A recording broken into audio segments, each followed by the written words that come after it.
This is a G major scale. And this is the G mixolydian scale or mode. The mixolydian mode or scale is exactly the same as the major scale, but with a flattened 7th degree. I keep mentioning that mixolydian is a mode. So what is a mode? To know what a mode is, we need to know what a scale is. A scale can be described as a series of organised pitches, like our G major scale here. A mode then is when we use the same series of pitches but choose a different note on which we start, a different note as our tonic, as our centre of gravity. For example, if we take our G major scale here and instead of beginning and ending on a G note, we begin and end on a D note, then we have played the D mixolydian mode, mixolydian being a mode of the major scale. We could choose any note from the major scale and treat it as our new tonic and get one of the modes of the major scale, such as Ionian, Dorian, Lydian, Phrygian. The major scale itself is a mode. It is known as the Ionian mode. Now let's have a look at a few examples of the mixolydian scale in use.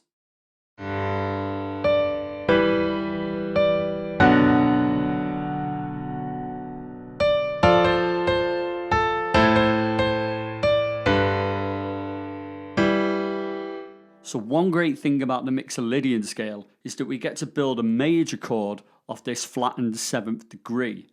We are in G major here, yet Chris Martin is using an F chord, and he's able to do that via the use of the mixolydian scale.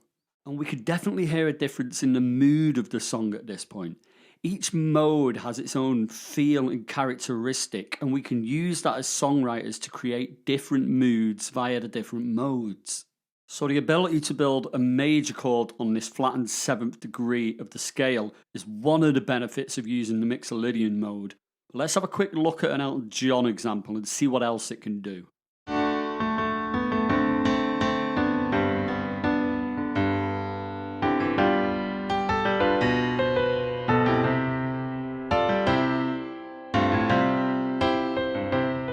Here Elton John uses mixolydian to give us a 7 chord, a G7, the tonic chord no less. This is really reinforcing this feel of mixolydian. Use of the mixolydian mode means we've got a minor 5 chord here in this song. May seem a little unusual to have a minor 5 chord. After all, we need a major 5 chord for our perfect cadence. Well, this song still has lots of perfect cadences. It's just that sometimes in the verse we get a minor 5 chord as well, and that gives the song a lot of harmonic interest. In the Elton John and Coldplay examples so far, which are both in G, we have these F natural notes which arise from the mixolydian mode, but we also have the F sharps which come from the G major scale. We are mixing between the two. This is called modal mixture or modal interchange. Let's just have a very brief look at one final example, this time by U2.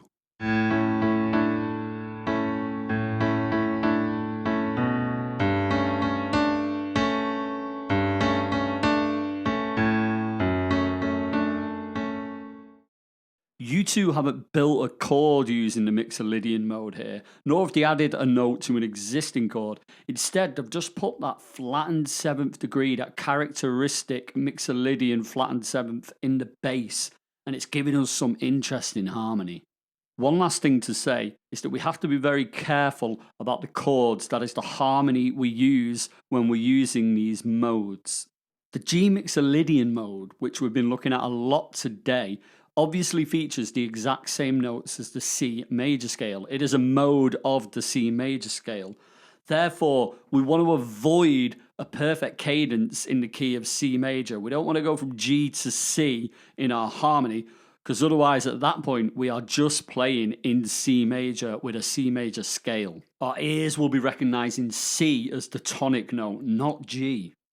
And this is because the modes, as you can probably tell from their names, are very old. They come to us from ancient Greece and from Gregorian chant, a time when harmony was far less well developed, and they wouldn't have been used over a chord progression as we know it today.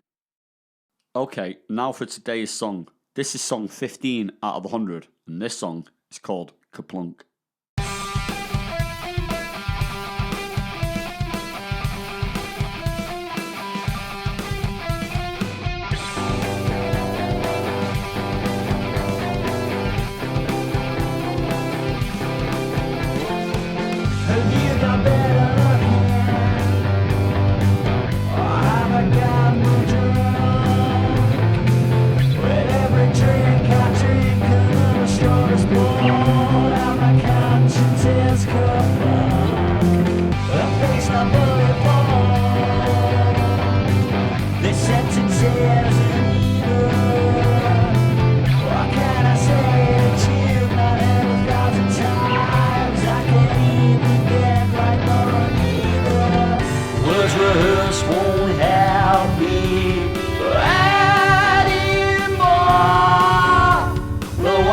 She seen that I'm married to reality, but this helps me get divorced.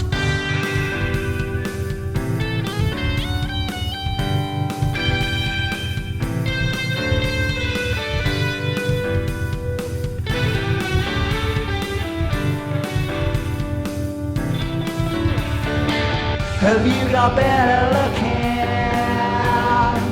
Can't help but look at you. With every pill I pop, another piece is placed on my will is buckaroo. A face more asinous than the red rhyme. It doesn't end right, but they're buried in between as the trace of a straight line. Words rehearsed won't help me anymore. But why can't she see that I'm married to reality? But this helps me get divorced.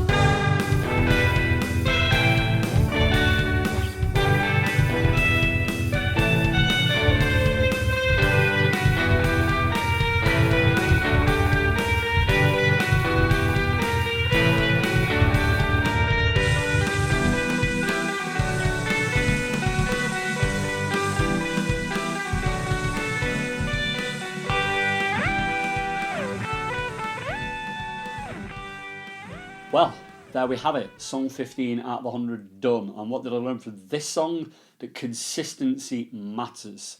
Due to a few changes in my personal life, I have not been able to practice songwriting lately anywhere near as often as I would like to.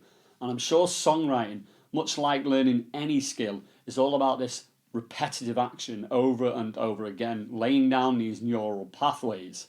It's much better to practice your musical scales 10 minutes every day than say 70 minutes on a Sunday.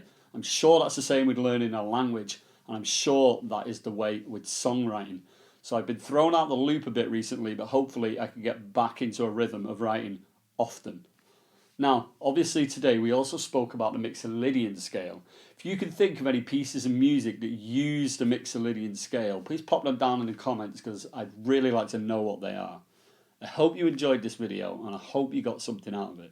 If you did, please like and subscribe, and please join me in the next video and the next song.